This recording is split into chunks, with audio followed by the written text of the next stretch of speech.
Buon pomeriggio a tutti e a tutte. Sono qui con Renzo Taddei, antropologo e pensatore i cui scritti hanno ispirato il titolo, il tema di questa edizione di Artissima, che si chiama appunto Relations of Care. Artissima appunto è la maggiore fiera d'arte in Europa, e tra l'altro sia per me, che sono appunto Irene Graziosi di Sulla, cultura, che per Renzo è la prima volta che siamo qui ad Artissima. Stupendo. E speriamo anche appunto che lo sguardo di Renzo e le cose di cui discuteremo a breve possano essere d'aiuto anche in futuro a chi ci ascolta per guardare e osservare l'arte e anche la sua funzione, se ne deve avere una, in modo nuovo e diverso. Dovete sapere che per tantissimo tempo Renzo Taddei ha studiato il modo in cui le informazioni sul cambiamento climatico venivano trasmesse in vari ambiti, cioè nell'ambito politico, nell'ambito dell'agricoltura, ovviamente con le maggiori università americane, quindi insomma in una maniera anche molto alta e specialistica, finché un giorno non è entrato a conoscenza degli scritti di Copenaghen, che alcuni di voi conosceranno. È uno sciamano e attivista che si è battuto tantissimo negli ultimi anni per la salvaguardia dell'Amazzonia e anche per proporre un nuovo modo, che per noi almeno è nuovo, per loro è antichissimo, di entrare in relazione con ciò che ci circonda. Nel momento in cui Renzo Taddei è entrato a contatto con il messaggio di Copenaghen, si è reso conto dell'inefficienza dei nostri metodi per comunicare e per parlare del cambiamento climatico. Allora la prima domanda che vorrei fare a Renzo è proprio questa, cioè se ci puoi raccontare di questo passaggio e del perché prima di Copenaghen secondo te si faceva, o comunque tu facevi così fatica a capire come mai non si riuscissero a comunicare certe cose. Okay, thank you for the question. Well, if we think about how we understand the climate crisis and what kind of efforts are being tried, we have to look to the past and see when it became a topic of public debate, right? So it is at least 50 years we're talking about the environmental crisis. We can go way back to the 19th century.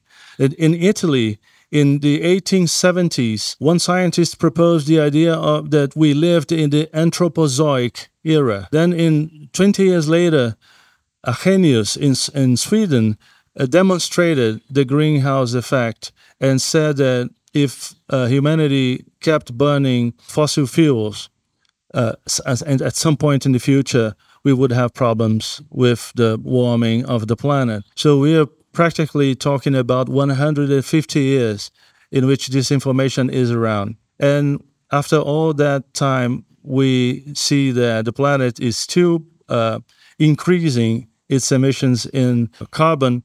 And also, we are still producing more and more plastic, right? So clearly, there's something that is not working. So you have science telling us about the dangers of keeping going with our behaviors, but we cannot stop the behaviors from reproducing over time, right? When we go strictly to your question, strictly to the issue of how we communicate the climate sciences in ways that are effective, this is, of course, a topic of research. There are lots of people doing research about this in communication studies, in psychology, in cognitive studies, in economics, in a broad field of areas inside of universities, trying to find a way of showing the evidence in a manner that changes political decision patterns, that gets politicians to effectively change the way things are done in reality, right? So this is how the problem is understood in general. But there's a problem with this frame, because the problem is we split reality in two sides, the politicians and the scientists, or it can be the politicians and us. And then we attribute the responsibility to the politicians.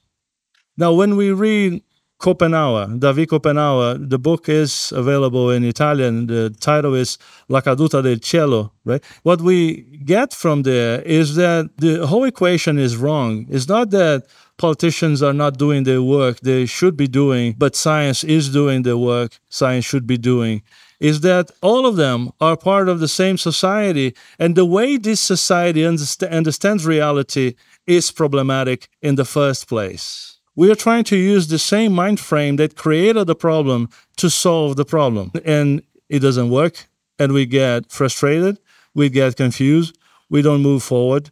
Right? And that's what led me to try to understand what exactly is the form of understanding non-human beings and what we call nature of the indigenous peoples of the Americas, and why it produces the practical results that it produces. If we get UN data, what we read from the UN reports is that 6% of the population of the planet today is indigenous, but they are stewards of 80% of the planet biodiversity. And we're lucky we still have, those people taking care of that biodiversity. And they do it struggling and fighting fiercely for keeping their lands. Because without that fight, probably we would not have any indigenous population in the world whatsoever, and the environmental situation of the planet would be way, way worse. So what clearly something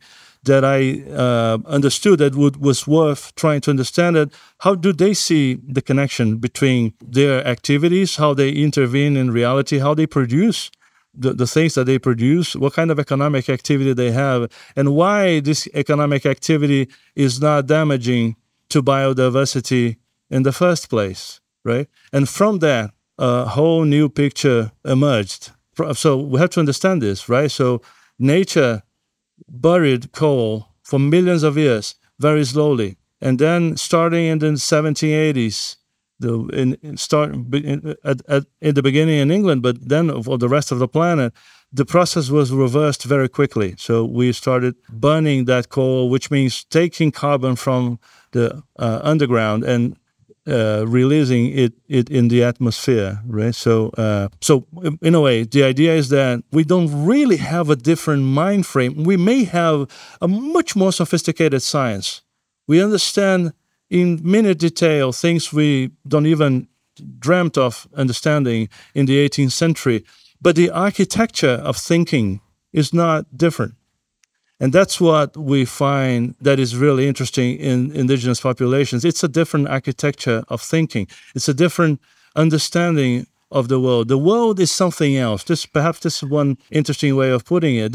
For them, the world is something else. It's not what it is for us. Nei tuoi scritti tu racconti anche di quanto il paradigma illuminista, che è quello in cui ancora adesso viviamo e diciamo sia anche radicato nelle nostre categorie di pensiero, sia anche come dire la causa per cui esiste questo paradosso per cui noi studiamo un oggetto che è un oggetto che maltrattiamo. Tu racconti appunto di quanto negli ultimi anni la foresta amazzonica sia stata studiata tantissimo e questo periodo di studio coincide con il periodo di maggiore sfruttamento della foresta amazzonica. Quindi, per tornare anche al tema di Artissima, Relations of Care, l'idea è anche quella di capire come ricucire un po' questa frattura che si è creata. E appunto allora Renzo, ti volevo chiedere se è davvero possibile fare questa cosa e come.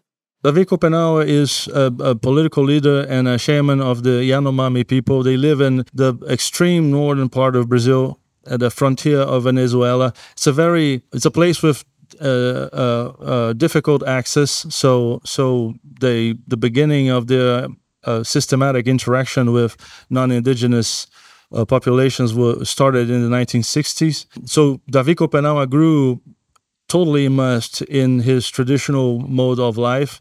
So, and from that, he developed a very interesting shamanic philosophy. But also, there's a lot of other things in his ideas. We can say that there's even like a philosophy of language in how he understands. But from his point of view, you have literally tens of thousands of scientists of all different fields that you can imagine working inside of the forest together with the populations that live in the forest in order to increase the understanding that we have of that biome. And at the same time, the mining and illegal logging and soil production and deforestation for cattle production, there was a peak in all that in the government of the last Brazilian president before the last elections, like Bolsonaro. And so that's what someone like Copenhagen sees. Like for him, we're all cousins. So you have the scientists and the miners, they're cousins from each other. It's the same people. The same people are doing the research and destroying, right? So the question that comes is, what kind of knowledge is this? Why science is producing knowledge with such an intensity if science cannot protect the forest? It's a strong question that amazingly, very often, we don't ask ourselves because our society is split in so many different boxes, right? And we place ourselves in a box that's far away from extractivist mining. When I started studying the work of Copenhagen, one thing that very quickly caught my attention is exactly the fact that he doesn't mention that he's taking care of nature or his people is taking care of nature. This is an idea that is absent from his philosophy. So the goal of his life is not protecting nature. And there are many reasons for that. One of them is that nature doesn't exist as we usually understand it. So what do I mean by that? And of course, I'm simplifying a lot. I mean, things are more complicated, right? But the idea is that everything that is important in the world has an intentionality and a form of consciousness that is similar to the humans. And this is related to most of the mythological stories about the creation of times. So across the Americas, this is well documented, that across the Americas, from the extreme south to the extreme north, it seems that there is a common trend in the mythological stories about the beginning of times. And it's about a moment, a mythological moment in which all the beings were equal. And then something happened, some kind of cosmological crisis happened.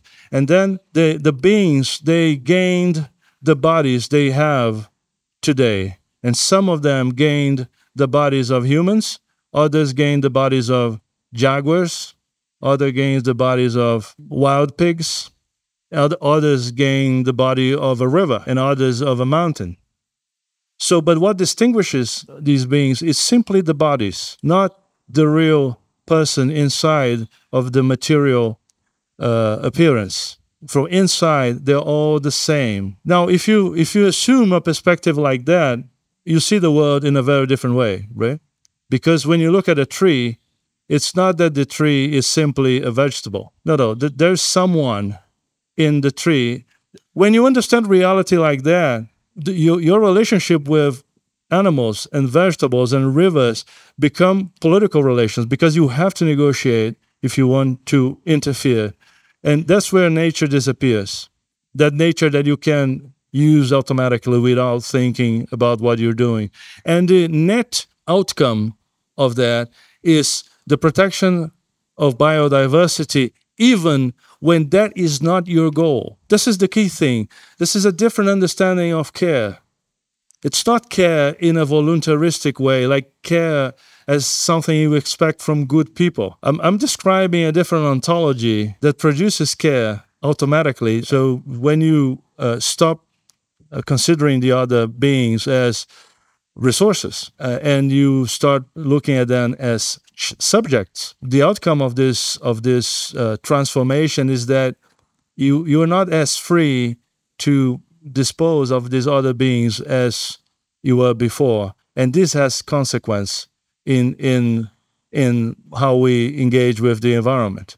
Now, a number of amazing things were documented about not only the political behavior of animals, but also how some of them are capable of moral judgment. It was recorded among monkeys, but also dogs and horses. Now, elephants, when the thing about the memory of elephants, this is something people talk about, right? Elephants never forget. Well, it is amazing when scientists put elephants on brain scan machines and induced the elephants to remember something. The the neural networks that were activated when elephants remembered were more sophisticated than the neural networks of humans when humans remember something. This is a brave new world of trying to understand what the animals are. Now, what it brings to us, moral challenges, because then what do we do with our meat production industries when we start understanding that animals are much closer to us in their nature than we thought before? Right? In questa tua ultima risposta, tu hai parlato molto implicitamente di linguaggio, come nominiamo le cose, come nominiamo gli animali, ma anche come nominiamo la natura. Allora, appunto, anche visto che siamo in questo contesto ad Artissima, ti volevo chiedere effettivamente quale può essere il ruolo di un linguaggio diverso dal nostro, quindi il linguaggio artistico, il linguaggio visivo, il linguaggio architettonico, il design. Most of us think about language as something that informs, that transmits information in a linear way, right? So I say something and the message is conveyed to you and you receive the message and you interpret the message in a linear way. Now, if we look at linguistics tell us that that's not really how it happens, because it's not simply about this linear, we could call it denotational quality of language. So when we say something, it provokes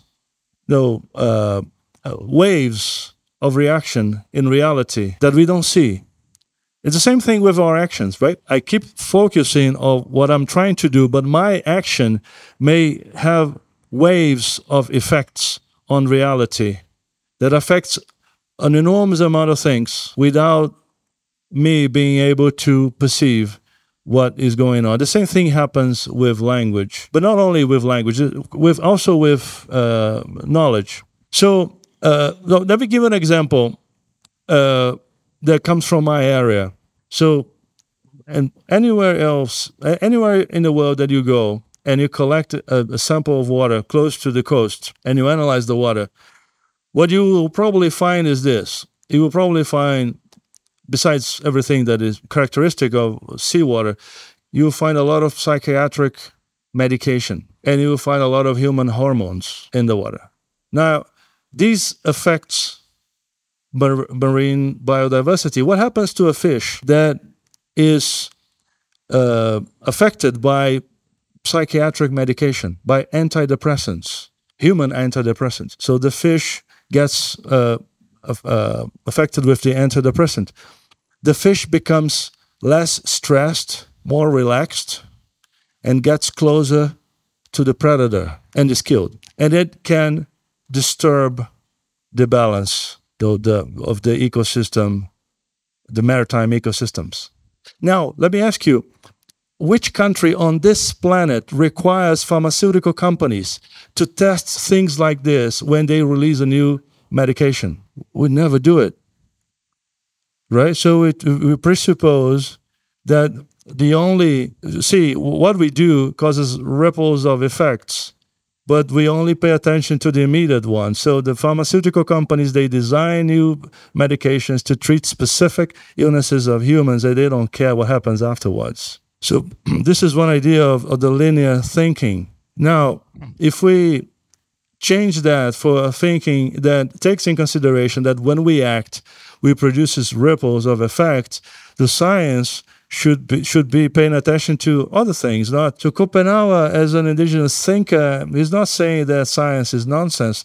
This is not the thing. What he's saying, you are not using science in the appropriate way. We should be paying attention to relations. Science should not focus on things, should focus on relations. And if we direct the gaze of science to relations, care will be a byproduct of it. So we will not be caring individuals because we are nice people. No. We will design a society that will organize itself in a way that produces care as a byproduct.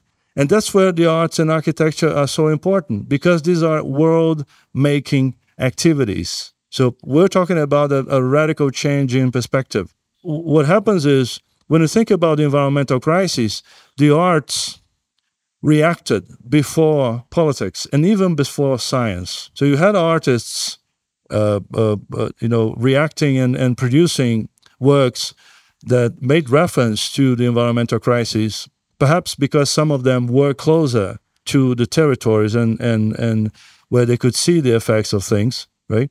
While politicians very often are detached from the ground level of the effects of environmental crisis.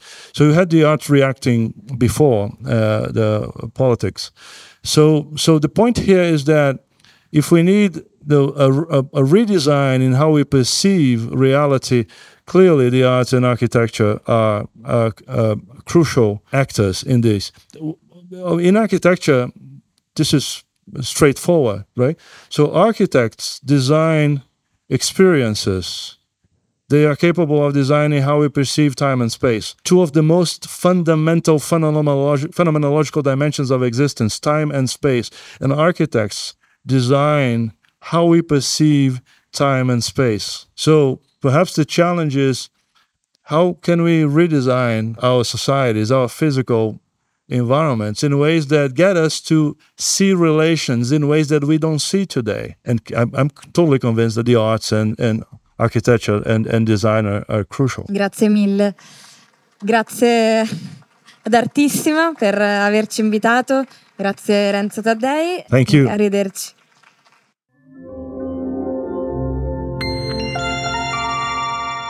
Lucy.